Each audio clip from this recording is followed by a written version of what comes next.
How India cracked Trump's tariff playbook and avoided Japan's mistakes. Finepoint. In recent weeks, questions have swirled: is the India-US trade deal still on? Will India get a tariff letter too? The answers lie in Trump's tariff playbook, his tariff psychology and domestic political motivations, and the good news is, India seems to have cracked it, staying clear-eyed and unshaken. The much-anticipated trade deal between India and the United States is yet to be finalized.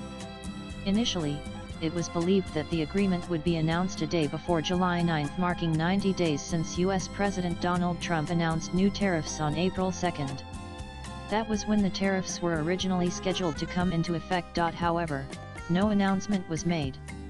Instead, President Trump extended the tariff deadline to August 1. In the weeks that followed, Trump issued a series of tariff letters to countries including Japan, South Korea, Vietnam, Indonesia, and Bangladesh, but notably, not to India. This omission signaled that negotiations with India remained on track. Talks have since continued, with an Indian delegation visiting the United States for the second time this month. A deal is now expected by July 31, a day before the revised deadline. But uncertainty remains. Key sticking points have emerged during the talks. India has shown resistance in sectors like automobiles and pharmaceuticals. In areas such as agriculture and dairy, India has taken a firm stance. The country has never opened up its dairy sector to foreign nations and is unlikely to make an exception for the United States.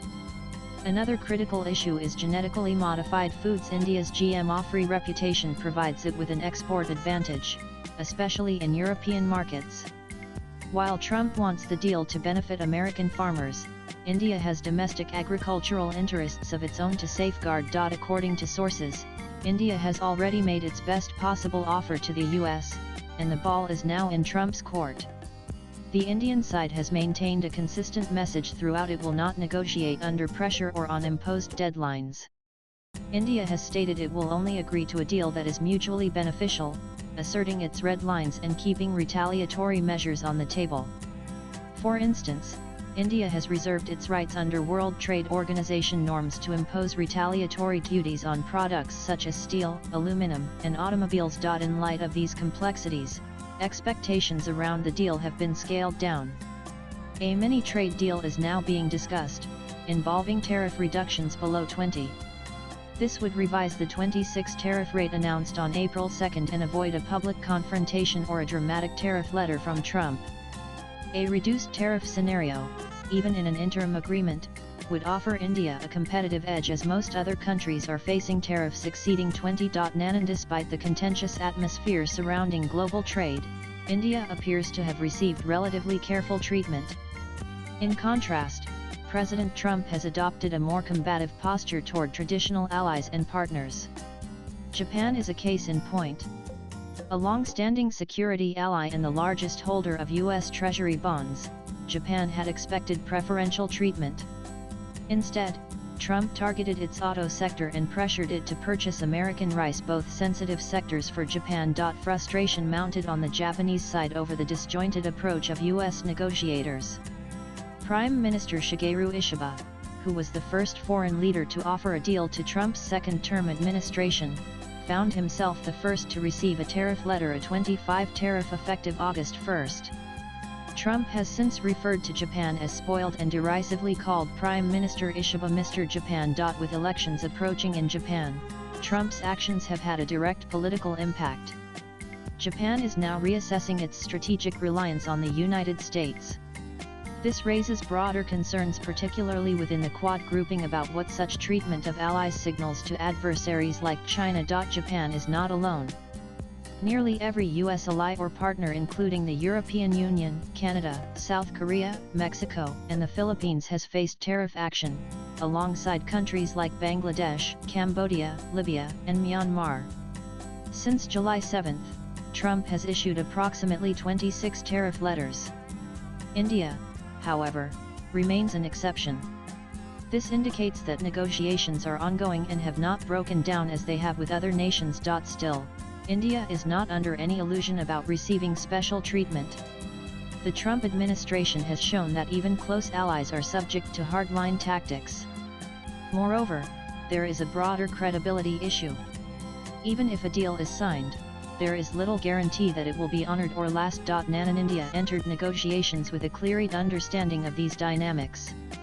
It has remained pragmatic, avoiding emotional or reactive moves, and has set firm boundaries while maintaining mutual respect. This approach has thus far prevented a hostile outcome. Unlike others, India has not provoked an aggressive response from the US.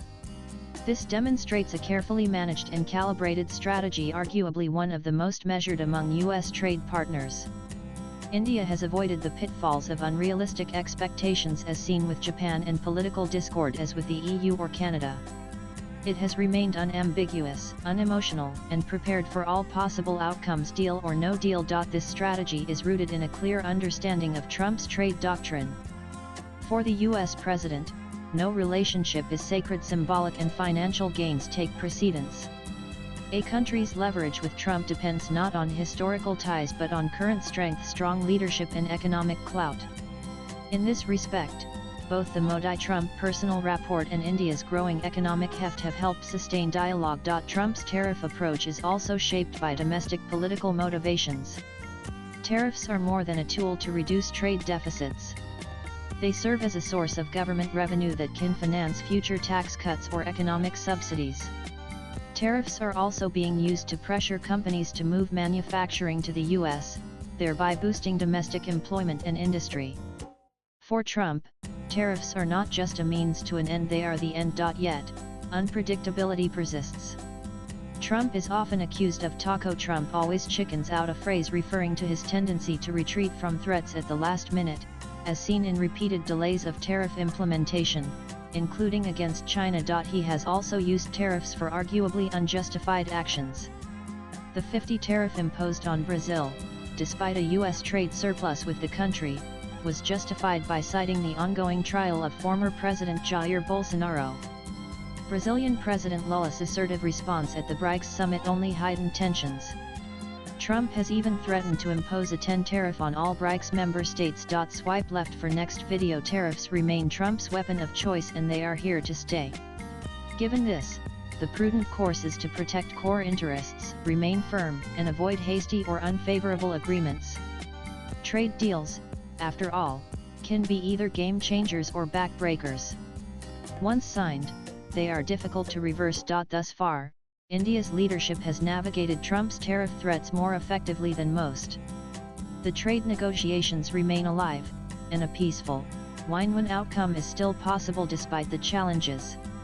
That's a striking performance by India's negotiators, one that signals the emergence of a more confident India, opening doors for a new era in trade not just with the US, but with the world. Latest blogs.